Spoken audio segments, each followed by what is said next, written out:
ॐ नमो भगवते वासुदेवाय नमः। सच्चिदानन्दरूपाय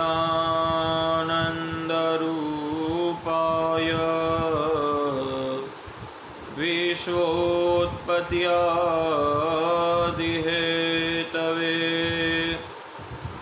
तापत्रयविनाशाय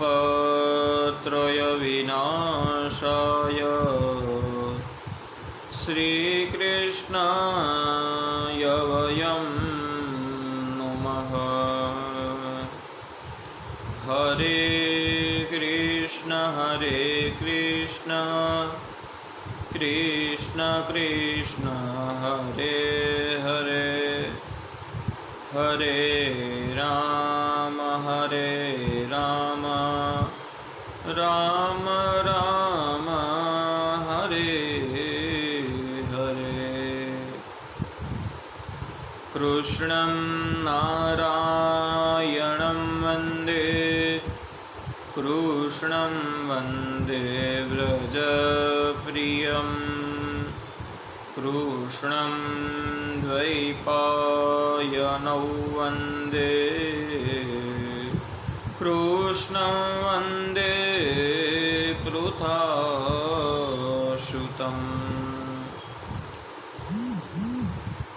अकोविदः कोविदवादवादान् वदश्वथो नातिविदां वसिष्ठ।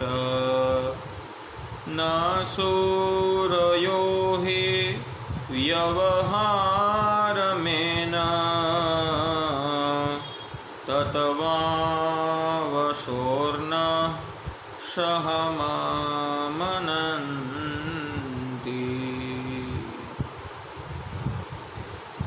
आप सभी को हमारा सादर जय श्री कृष्ण, जय सोमनाथ, जय सिया राम।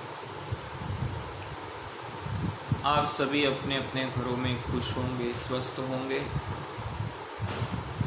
ऐसी हम आशा करते हैं, कामना करते हैं। जो ये सुवर्ण समय, सुवर्ण काल हमें मिला है, उसका सदुपयोग करके हम प्रत्येक दिन जो भगवत चर्चा कर रहे हैं, क्योंकि देखिए हर एक दिन हमारा आयुष्य है वो नष्ट हो रहा है। जैसे ही एक सूर्य उग के ढलता है, वैसे ही हमारा आयुष्य दिन ब दिन गलता जाता है। आयुर्नश्यति पश्यताम प्रतिदिनम यादि क्षणम यौवनम। ये अपना जो यौवन है, अपना जो शरीर है, वो भी प्रत्येक दिन के नहीं है, रोज दिन ब दिन गलता जाता है। प्रत्यायांति गता पुनर्न दिवसो कालो जगत भक्षकः। एक गया हुआ दिन है, वो वापस कभी नहीं आता। इसीलिए कहते हैं कि समय है वो सबसे बड़ी ताकत है। कालोर जगत भक्षक, समय ही ये पूरे जगत को भक्षण कर जाता है। लक्ष्मी स्तोयत तरंग भंग चपला विद्युच्चलम जीवितम। अपना जीवन है वो कैसा है? लक्ष्मी तो चपल है, आज यहाँ है, कल नहीं है, परसों है, तरसों नहीं है, परंतु अपना जीवन है वो क्या है? विद्युच्चलम जीवितम। जीवात्मा है वो प्रकाश की जैसे गति करने वाली आत्मा है। तस्मान मां शरणागतम तव विभो तम रक्ष रक्षाधुना। इसलिए हम भगवान शिव जी से प्रार्थना करते हैं कि हमें आपकी शरण में रखो, क्योंकि आयुष्य देने वाला मात्र और मात्र भोले भंडारी पिनाक पाणी शिव जी है।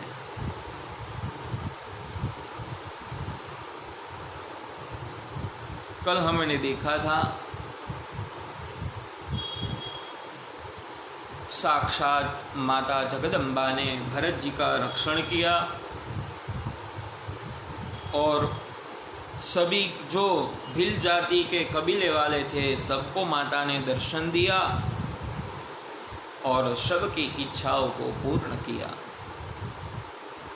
भरत जी वहाँ से आगे चलते चलते इधर इक्षुमती नदी किनारे पर पहुँच गए और वहाँ जो घटना घटित हुई आज की चर्चा में वो बात करेंगे।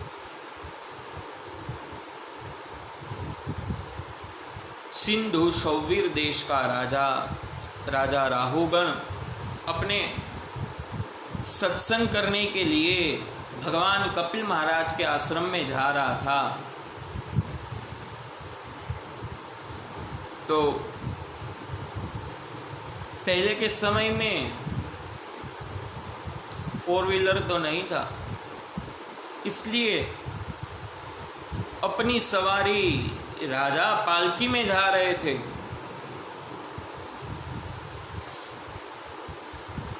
पालकी में जब राजा जा रहे थे तो उसको उठाने के लिए 4 लोगों की ज़रूरत होती है, तो वो 4 लोग थे और पालकी आगे चल रही थी। यहाँ पे इक्षुमती नदी के किनारे राजा पहुँचे तो राजा ने आदेश दिया कि अब यहाँ पे हमारा विश्राम होगा, भोजन इत्यादि होगा और फिर वापस हम आगे चलेंगे।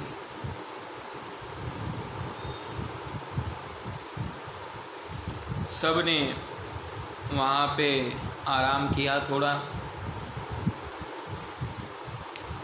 फिर स्नान ध्यान आदि किया और वहाँ पे भोजन इत्यादि हुआ।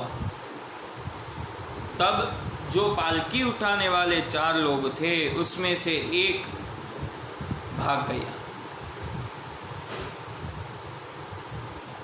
सैनिकों ने आकर बताया, महाराज एक पालकी उठाने वाला आदमी है, वो भाग गया है।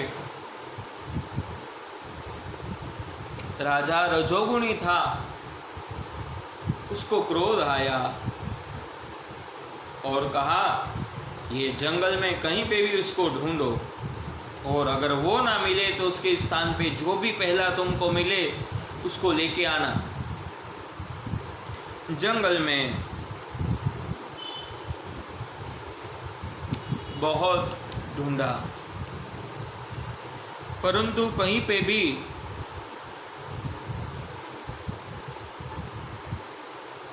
वो फिर से नहीं मिल पाया।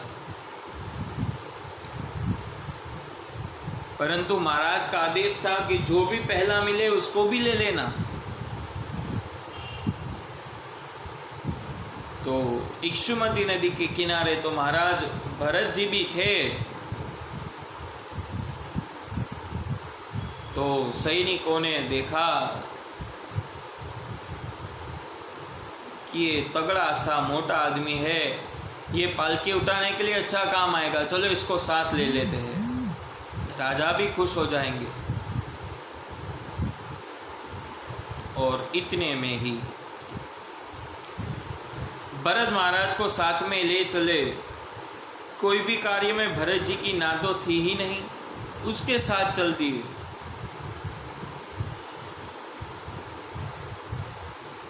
और राजा ने पूछा, मिल गया आदमी? सैनिकों ने बताया, महाराज वो आदमी तो नहीं मिला, पर उससे भी बढ़िया आदमी हम लेके आए हैं। आप चलिए, अब हम आगे चलते हैं। राजा ने कहा, ठीक है चलो चलते हैं। पालकी का एक दंड भरत जी के हाथ में दिया और सब चल दिए।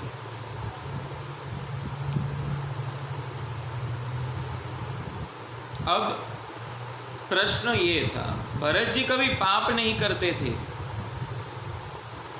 पाप है लाखों अरबों, हम एक दिन में असंख्य पाप करते हैं,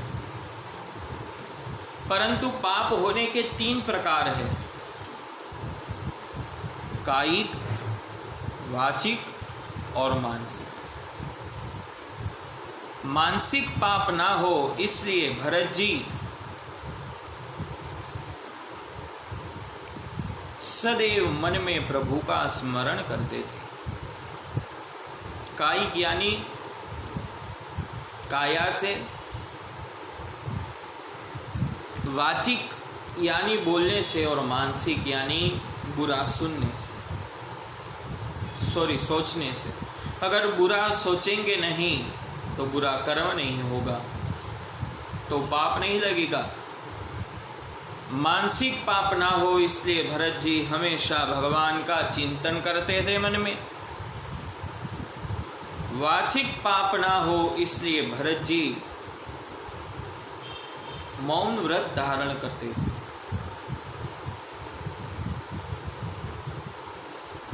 और कायिक पाप ना हो, काया से पाप ना हो इसलिए भरत जी संभाल कर चलते थे। अब पालकी चल रही थी, छोटा बड़ा अगर कोई जीव जंतु कीट आदि पैर में दब गया तो वो मर जाएगा, और भरत जी सोचते वो भी पाप लगेगा। तो जंगल था, खुले पैर थे, कोई भी कीट मकोड़े आदि कोई भी पैर में आता तो वो छलांग लगा देते थे। तो छलांग लगाते थे तो जैसे ही ये डोली थी वो पूरी हिल जाती थी, तो राजा भी हिल जाता था।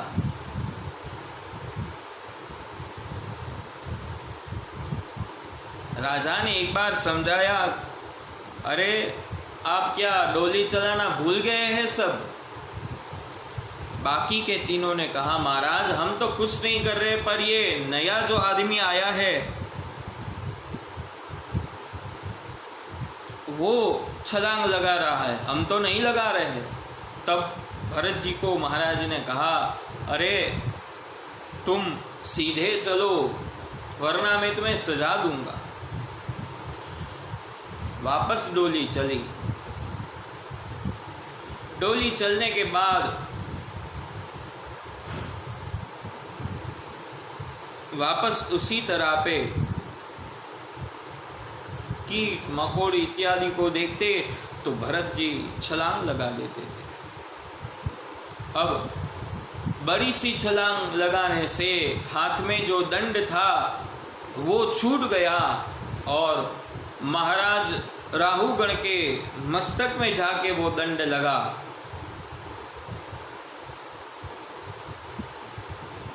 राजा रजोगुणी थे तो वापस उसको क्रोध आया और बताया, अरे मूर्ख,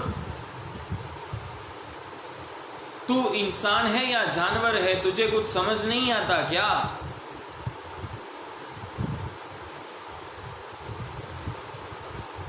अब तुझे रुक में सजा देता हूं।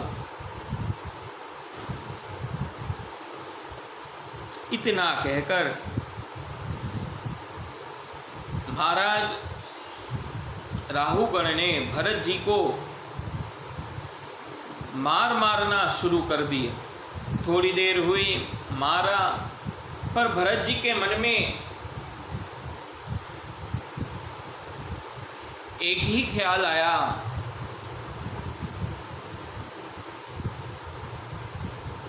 अरे ये छोटे से राज्य सिंधु सौवीर देश का राजा राहुगण, उनको कहाँ मालूम है कि जिसने उसकी डोली उठाई है वो चक्रवर्ती सम्राट भरत है।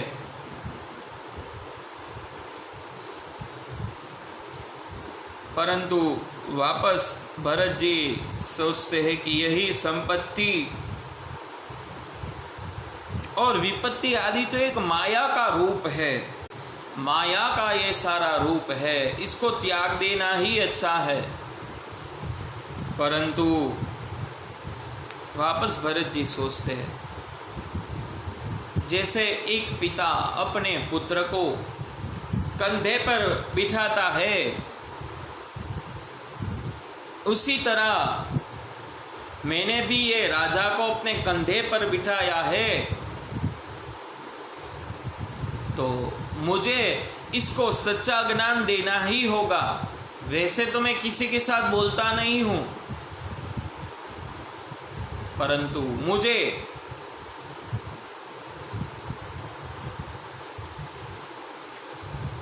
ये मौन व्रत तोड़ के, उसका जो ये अभिमान है उसको तोड़ के सच्चा ज्ञान उसको देना ही होगा, तब जाके इसका उद्धार हो पाएगा।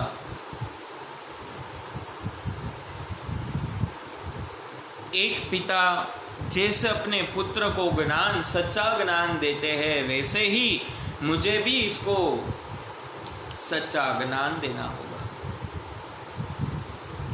तो आज की जो अपनी ये भगवत चर्चा है उसको हम यहाँ पे समाप्त करेंगे, और कल भरत जी ने राजा राहुगण को जो उपदेश दिया था उसके विषय में चर्चा करेंगे।